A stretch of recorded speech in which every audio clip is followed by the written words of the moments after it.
Hi friends, welcome to YouTube channel.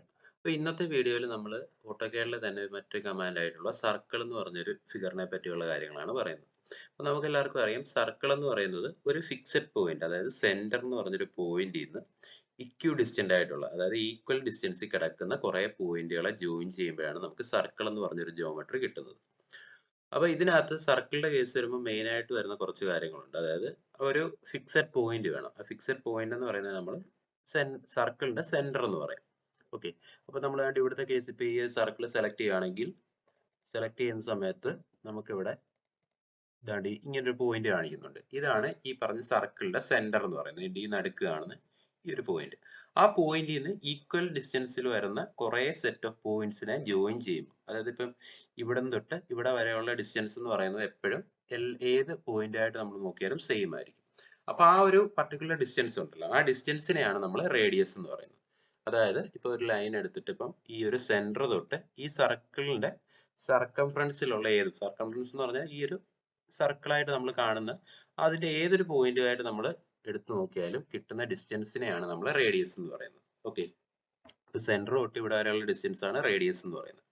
അതുപോലെ തന്നെ ഈ റേഡിയസിന്റെ തന്നെ ഇരട്ടി, അതായത് ഇപ്പം ഡയഗണലിലെ ഓപ്പോസിറ്റ്, അതായത് ഇപ്പൊ ഈ ഒരു പോയിന്റ് നമ്മൾ എടുക്കുവാണെങ്കിൽ അതിന്റെ നേരെ ഓപ്പോസിറ്റ് വരുന്ന പോയിന്റ്, ഇപ്പൊ ഞാൻ ഇവിടെ നിന്ന് എടുക്കുവാണെന്ന് വെച്ചു, ഇതിന് നേരെ ഓപ്പോസിറ്റ് വരുന്ന പോയിന്റ് ജോയിൻ ചെയ്യുമ്പോൾ നമുക്ക് കിട്ടുന്ന ഈ ഒരു ടോട്ടൽ ഡിസ്റ്റൻസ്, ഇത് തന്നെ ഈ സർക്കിളിലെ ഏത് രണ്ട് പോയിന്റ് എടുത്താലും സെയിം തന്നെ ആയിരിക്കും.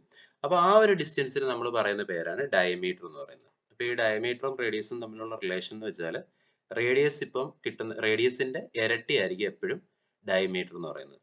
ഇപ്പൊ ഈ ഒരു സർക്കിളിന്റെ റേഡിയസ് ഇപ്പം 50 ആണെന്ന് വെച്ചു. ഇപ്പൊ ഞാൻ ഇവിടെ ജസ്റ്റ് ഒന്ന് മെഷർ ചെയ്യാം. ഇപ്പൊ ഇവിടുന്ന് നമ്മൾ എടുത്തു ഇതിന്റെ റേഡിയസ് 50 എന്നാണ് കിടക്കുന്നത്. അപ്പൊ ഡയമീറ്റർ എന്ന് പറയുന്നത് എപ്പോഴും ഈ റേഡിയസിന്റെ ഇരട്ടി ആയിരിക്കും. അപ്പം നമുക്കിവിടെ ഡയമീറ്റർ മെഷർ ചെയ്ത് നോക്കിയാൽ കിട്ടുന്ന ഡിസ്റ്റൻസ് എന്ന് പറയുന്നത് 100 ആണ്. ഓക്കെ.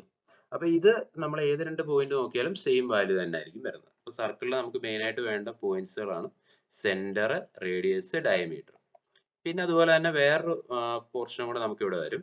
കോഡ് എന്ന് പറഞ്ഞൊരു സാധനമുണ്ട്. കോഡ്, അതായത് ഇപ്പൊ ഈ സർക്കിളിന്റെ സെന്ററിൽ കൂടെ പോകുന്ന, അത് ഏതെങ്കിലും രണ്ട് പോയിന്റുകൾ, ഡയഗണലി ഓപ്പോസിറ്റ് വരുന്ന രണ്ട് പോയിന്റുകൾ സെന്ററിൽ കൂടെ നമ്മൾ ജോയിൻ ചെയ്യുമ്പോഴാണ് നമുക്ക് ഡയമീറ്റർ എന്ന് പറഞ്ഞ സാധനം കിട്ടുന്നത്. അതേ സ്ഥാനത്ത് ഈ ഡയമീറ്റർ സെന്ററിൽ കൂടെ അല്ലാതെ വേറെ ഏത് രണ്ട് പോയിന്റുകൾ ജോയിൻ ചെയ്താലും നമുക്ക് കിട്ടുന്നൊരു സാധനമാണ് ഈ പറഞ്ഞ കോഡ് എന്ന് പറയുന്നത്. കോഡ്. അപ്പൊ നമ്മൾ ഈ കോഡിന്റെ ലെങ്ത്, അതായത് ഇപ്പൊ ഈ പോയിന്റ് തൊട്ട് ഈ പോയിന്റ് വരെയുള്ള ഡിസ്റ്റൻസ്, അതിനെയാണ് നമ്മൾ മെയിൻ ആയിട്ടും കോഡ് ലെങ്ത് എന്ന് പറഞ്ഞുകൊണ്ട് ഉദ്ദേശിക്കുന്നത്. Code length. ഓക്കെ. അപ്പൊ നമ്മൾ ഇതുവരെ പറഞ്ഞ സാധനങ്ങൾ എന്ന് വെച്ചാൽ ഇതിനെ റേഡിയസ് എന്ന് പറയാം. ഈ ടോട്ടൽ ലെങ്തിനെ, അതായത് ഇവിടെ ഈ പോയിന്റ് തൊട്ട് ഈ പോയിന്റ് വരെ ഉള്ളതിനെ ഡയമീറ്റർ എന്ന് പറയാം. ഈ ഒരു സാധനത്തിനെ കോഡ് എന്നും അതിന്റെ ലെങ്തിനെ കോഡ് ലെങ്ത് എന്നും പറയാം. പിന്നെ ഇതിന്റെ റിലേഷൻ എന്ന് വെച്ചാൽ ഡയമീറ്റർ എന്ന് പറയുന്നത് എപ്പോഴും റേഡിയസിന്റെ ഇരട്ടിയായിരിക്കും. ഓക്കെ. അപ്പൊ നമുക്ക് ഇത്രയും കാര്യങ്ങൾ അറിയാമെങ്കിൽ സർക്കിൾ വരയ്ക്കുന്നതിന്റെ കുറെ ഓപ്ഷൻസ് ആണ് ഇന്ന് നമ്മൾ പറയുന്നത്. ഓട്ടോകാഡിൽ എങ്ങനെ സർക്കിൾ വരയ്ക്കാമെന്നുള്ള കാര്യങ്ങൾ നോക്കാം. ഓക്കെ.